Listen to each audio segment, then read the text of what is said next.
Health নলেজে আপনাকে স্বাগতম। আশা করি ভালো আছেন, সুস্থ আছেন। আজকে আমাদের আলোচনার বিষয় 5টি ঘরোয়া উপায় জেনে নিন আপনি গর্ভবতী কিনা। আসুন এই সম্পর্কে বিস্তারিত জেনে নিন। টুথপেস্ট, আপনি গর্ভবতী কিনা এটা বোঝার সবচেয়ে সহজ এবং ঘরোয়া উপায় হলো টুথপেস্ট। একটি পরিষ্কার কন্টেনারে আপনার সকালের ইউরিনের সাথে অল্প কিছু টুথপেস্ট মিশিয়ে নিন, কিছুক্ষণ এভাবে রেখে দিন। যদি ইউরিন নীল রং ধারণ করে অথবা ফেনা উঠে যায় তবে বুঝতে হবে আপনি গর্ভবতী। সাদা টুথপেস্ট ব্যবহার করবেন অবশ্যই।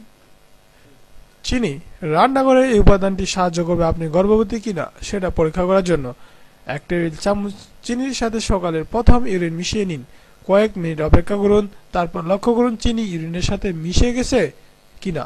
যদি মিশে যায় তবে বুঝতে পারবেন আপনি গর্ভবতী নয়, আর যদি ইউরিন জমাট বেঁধে যায় তবে বুঝতে হবে আপনি গর্ভবতী।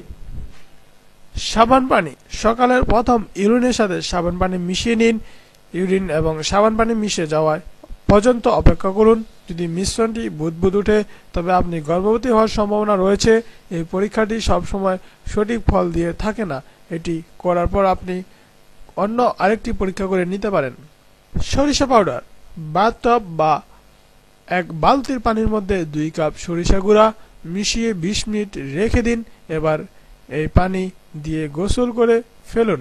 সরিষা আপনার শরীরকে গরম করে দিয়ে থাকে, যার কারণে 4-5 দিনের মধ্যে আপনার মাসিক হয়ে যাবে। আর আপনি যদি গর্ভবতী হয়ে থাকেন তবে মাসিক বন্ধ থাকবে। ভিনেগার, ভিনেগারের সাথে সকালে প্রথম ইউরিন মিশিয়ে নিন। যদি এটি রং পরিবর্তন হয়ে যায় তবে বুঝতে হবে আপনি গর্ভবতী। রং পরিবর্তন থাকলে বুঝে নেবেন আপনি গর্ভবতী নন। একজন মহিলা যখন গর্ভবতী হন তখন তার রক্তে HCG এর পরিমাণ বেড়ে যায়। তখন রক্ত পরীক্ষা করলে ধরা পড়ে আপনি গর্ভবতী কিনা। এই পরীক্ষাগুলো অনেক আগ থেকে ব্যবহার হয়ে আসছে। ধন্যবাদ আমাদের ভিডিওটি দেখার জন্য।